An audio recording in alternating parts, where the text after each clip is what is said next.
Hello and welcome to the program. I'm Joke Rogers. The U.S. Embassy in Mali has issued an alert over a possible terrorist attack in the capital Bamako, targeting key government facilities and public places. This is the third alert issued by the U.S. Embassy in Mali since March 2021. The latest advisory comes days after 22 civilians were killed in Mali's northern Menaka region by suspected militants. Malian media reported that armed men who staged the attack were affiliated to the Islamic State group. Mali's military-led government heightened security in Bamako after militants killed 6 soldiers in the central Mopti region on April the 24th. The rising insecurity in northern Mali has been attributed to the withdrawal of French forces from the country. Doctors in Sudan say the security forces have shot dead a protester during the latest rally against last year's military coup. The pro-democracy group, the Central Committee of Sudan Doctors, said the demonstrator died after taking shots to the chest and stomach during a protest in Omdurman, the twin city of the capital, Khartoum. The committee says more than 100 people have been killed in such rallies since the military takeover in October. Since then, Sudan has descended into deepening unrest, together with rising food prices, food shortages and ethnic clashes. The United Nations, the African Union and regional bloc have been trying to facilitate talks to resolve the crisis. Meanwhile, Uganda's military says it has discovered a bomb-making material at what it called a training facility west of the capital, Kampala. It said it belonged to the rebel Allied Democratic Forces, ADF, a Ugandan militia that has pledged allegiance to the Islamic State group. The authorities recovered nails, wires and bullets from a tunnel dug in one of the rooms of a house. 3 people have been detained. Police say they had already bought a car and were planning an attack. The ADF has been blamed for a series of bomb attacks in Uganda since late last year.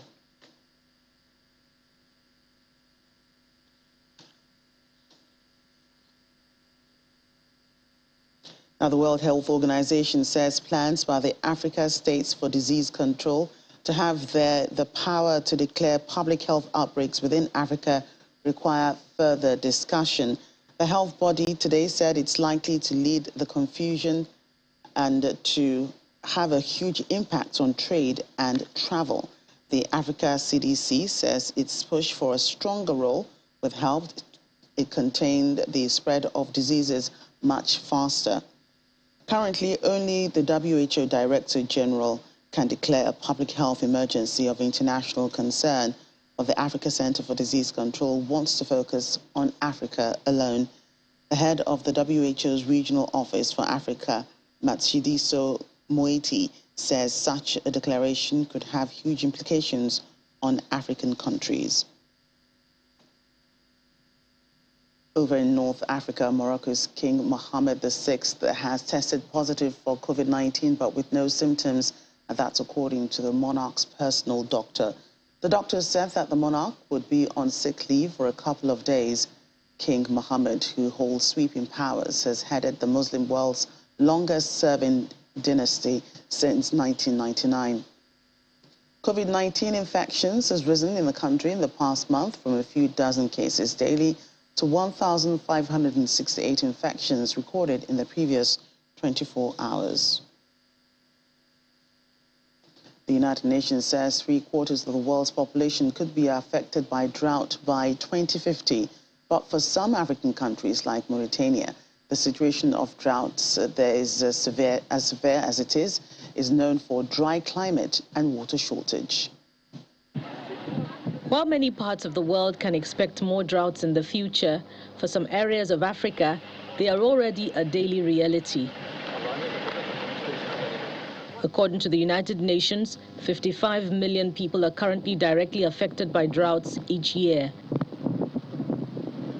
In the Sahel, which is currently experiencing a widespread drought, they're having a devastating effect on small-scale farmers and producers, causing crops to fail and reducing available farmland. The UN's International Fund for Agricultural Development has been trying to find long-term solutions for small-scale farmers battling climate change and helping local farmers overcome water shortages and remain resilient to the devastating effects of climate change. Water is a rare sight in Mauritania. The country is known for its deserts and dry climate, but over the past 3 decades, a huge reduction in annual rainfall has led to even more frequent drought periods. Dans la zone sud, cultivable areas. As it was a zone with strong slopes, the hazards related to the volumes of rainfall caused negative effects on the soil in terms of gullying and in terms of degradation. This had led to a shrinkage of these areas, which has resulted in a significant reduction of the production. Comme c'est une zone à forte pente, donc The degraded soil and lack of water has left farmers unable to grow crops for large periods of the year. This has also led to increased conflict between farmers and animals as they are both fighting for limited food supplies and water. We had a problem with irrigation water. We had no fencing against animals who destroyed our crop, and we used to work only in the fall and winter seasons. Things improved dramatically for her after a local project dug water pits and gave her an irrigation pump so she could easily get the water to her vegetable plot.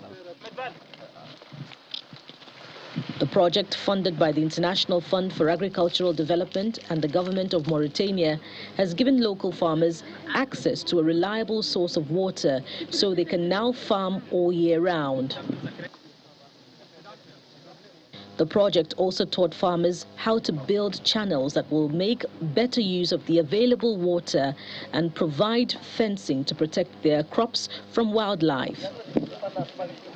2.3 billion people are currently facing water stress around the world, causing widespread hunger and hardship for millions of people now and even more in the future.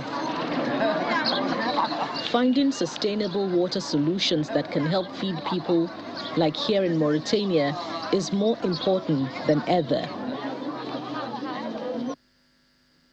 Back to health matters. The World Health Organization has released its largest review of world mental health since the turn of the century. The detailed work provides a blueprint for governments, academics, health professionals, civil society and others with an ambition to support the world in transforming mental health. In 2019, nearly 1 billion people, including 14% of the world's adolescents, were living with a mental disorder.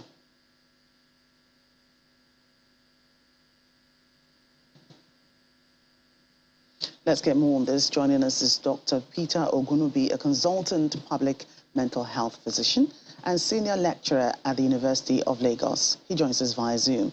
You're welcome to Network Africa. Thank you so much for having me. So let's start. Give us a clearer picture of what mental health is. Well, as I always say, let me first of all appreciate what is happening now. You may not understand it, but you can see that I feel so happy. Yeah, I mean, it's a day to be alive. It's a time to be alive because mental health is the real thing. We say there's no health without mental health. Your emotion, your thinking, your feeling, your ability to fulfill purpose, your ability to fulfill your potential. Those are the things that constitute the realm of mental health. It is different from mental illness.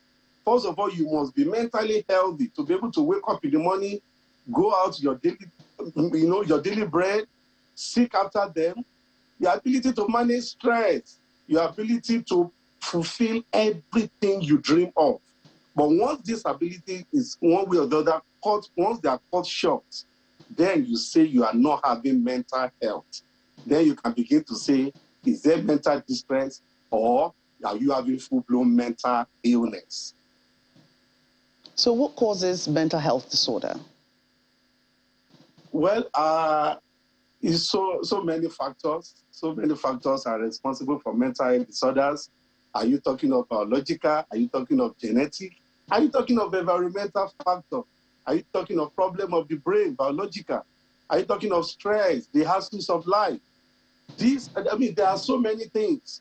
And what WHO is doing today is they are bringing in, after 2021, we are having a holistic view, a comprehensive report, 20 years comprehensive report that will help mental health enthusiasts, the advocate, that will make government, for example, the government of Nigeria, to stand up and do something. No mental health law. But I believe with this report now, going through this report, they will know that they are far, far behind and we need to do something. So before, people used to think that, oh, it is the attack of the enemy, it is the harrow, it's a spiritual problem, and these are the reasons why we have been having stigma around mental health issues. But with this report, lived experiences, talking about different things that can constitute mental health, mental illness, and letting us know that it is a biological process. The way you have malaria, typhoid, diabetes, and co, you can also have mental health issue. It does not have to be attacked from your mother-in-law or the way we talk of prenatal forces and co. And that is what this comprehensive report is all about. A call for action, transformation of mental health. And I'm excited. Right, I can feel your excitement. But, you know, with all the things you've spoken about, people can be set in their beliefs and what they think leads to one condition or the other. How do you think this report by the World Health Organization can help us locally to transform the issues of mental health? Oh, fantastic. In many ways. Time will not permit me, but let me first of all say, in terms of policy making, I just told you now that we have no mental health law. People go as far as different countries, the Republic of Benin, to go and get free medication. Why? Because if this law is available, it's inside the law, you're going to have more facilities. Inside the law, you have subsidized medication. Inside the law, there is no stigmatization of those having mental illness. They can get employment, they can marry. Inside the law, the doctors, the patients themselves are protected.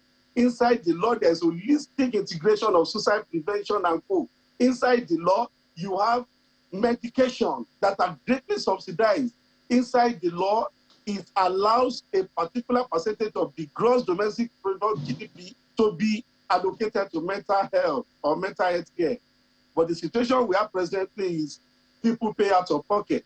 If you don't have money, in fact, we are using the whole archaic law that says if you have mental illness, the state should sell all your property and they should use it to treat you. No social welfare, nothing. People would rather choose to have HIV than say they have mental illness. And so the holistic report will help in a lot of ways. Lagos State and Ekiti State are the only state I am aware of that passed their mental health law. The federal government needs to do this, and inside this, you have so many factors. So it's a time for us to come together. It is also very, very encouraging for those who have been advocating for mental health for so many years, because now we know that we are not just working in silence. We know that the WHO is paying attention and they are saying, no, it can no longer be business as usual. We need to rise up, especially with the event of COVID-19 that has further doubled or even say tripled mental health conditions of an average person. Right, so we do know that mental health is also associated with suicide. Is there any talk of decriminalization of suicide in this report and everything else that we're talking about? You just took it out of my mouth. If you go through this robust report, you're going to see it's going to be a shame for a country that says once you are suicidal, maybe from depression and co, and you try to kill yourself, then the next thing is they put you in Kirikiri or put you in Kuje prison and co. It's going to be shameful for a nation to look at the ministry and say there is no mental health deaths in different states of the federation. The report talked about different experiences of people, and it will make us to know that when people are suicidal, it's not a criminal offense. It is because they are ill. You don't jail me for having fever due to malaria. You don't jail me for vomiting due to food poisoning. Why should I be jailed for having symptoms arising from emotional trauma and tumors? So This report is an eye-opener, and I'm very sure that it will go a long way to help every federation of nations, especially Nigeria. Right. Thank you so much. We'd like to thank you for your contributions and for your work as well. Dr. Peter Ogunobi, consultant public mental health physician. It's a solemn day in Ondo State in southwest Nigeria today, as victims of the deadly attack on St. Francis Catholic Church are laid to rest in the town. The day started with a funeral mass held at a different location from the church premises, attended by family members, clergy, and government officials, including the governor, who was moved to tears and expressed sadness on the killings, noting that government has failed in securing the masses. He adds that security architecture of Nigeria must be overhauled. He prayed for the repose of the souls of those who died, assuring that they will not die in vain. After the service, families of the victims took the bodies of their loved ones for private burial ceremonies. Husband to one of the victims, Benedict Fogu, says he will take his wife's body home for burial. After everything, I will carry my wife back to the mortuary there. You will stay there tomorrow. Convene to my hometown, Ebonyi State, because after everything we cannot go today again because of the time and how Nigeria be now. So we don't want to move in the night. Meanwhile, one of the victims, Mrs. Christiana Olajide, was taken to her residence where she was buried by her relatives immediately after the service. The state government had earlier announced that the victims were to be given a mass burial at a land donated by the state government, but the families opted to bury their loved ones privately.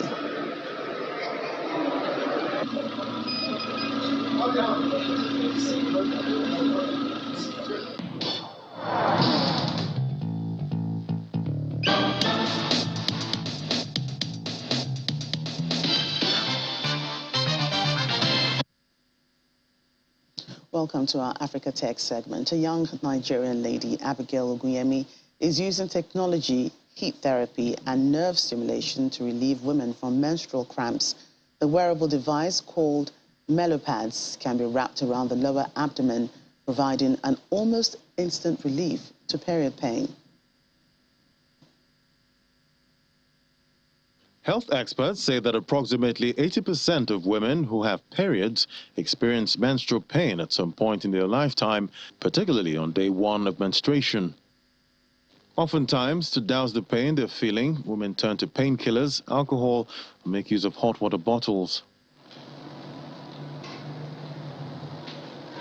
Abigail Ogunyemi, CEO of Melopads, is a young Nigerian seeking to redefine the approach to healthcare in Africa by promoting happy periods through technology for women.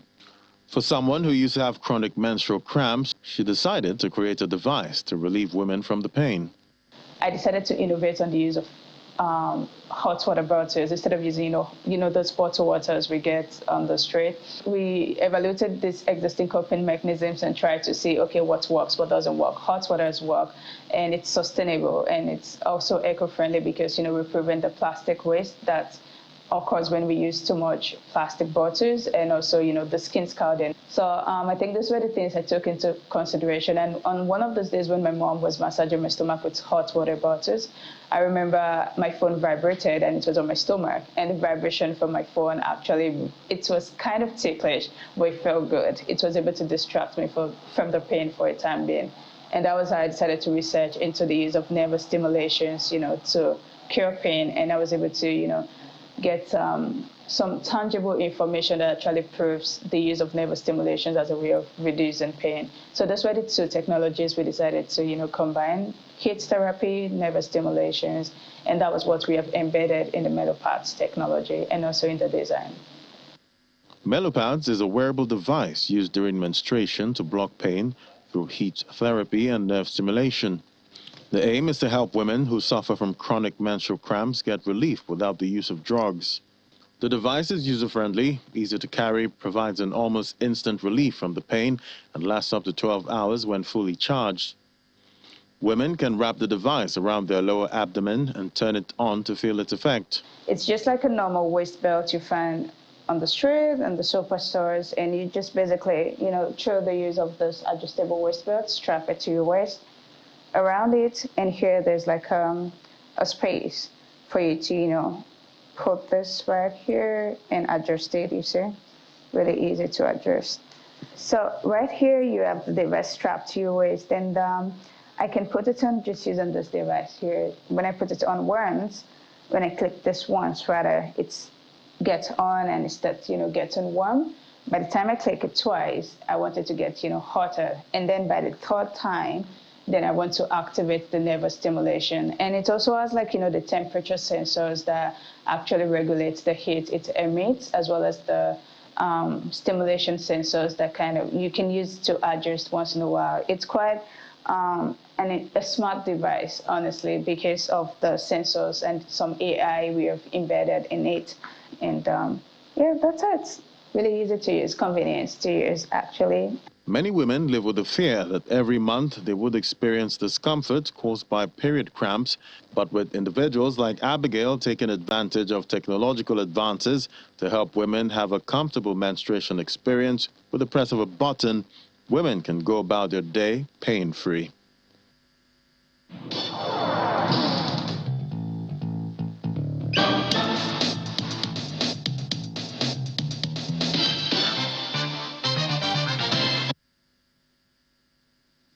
Quite an innovation there. Let's look at other stories now. Using building nails, a hammer and a board, a Nigerian artist makes incredible portraits of people. According to him, a portrait can take up to 3 months and over 50,000 pieces of nails to create. Hammers and nails are often used for hanging up art pieces, but for one Nigerian artist, these tools make the art itself. The 27-year-old graduate, Odunayo Fakonda from southwest Nigeria, developed his interest in nail art in 2015 when he met someone using nails to make art. He now makes artistic designs and images by hammering hundreds of nails into wood. Today he's completing a portrait of a Nigerian comedian and actor, a piece that used up 55,000 pieces of nails. I saw somebody back then in 2015 using nail to make art. I love it and I take my time to learn it, and today I can call myself a professional. Using the pointillist method, he starts by using a pencil to trace out his subject dot by dot on a board, then begins to hammer in the nails until the image begins to form. When done, he sprays in a chemical to avoid the nails from rusting. A portrait can cost from $700 and upwards, and depending on the size of the project, can take up to 3 months to complete.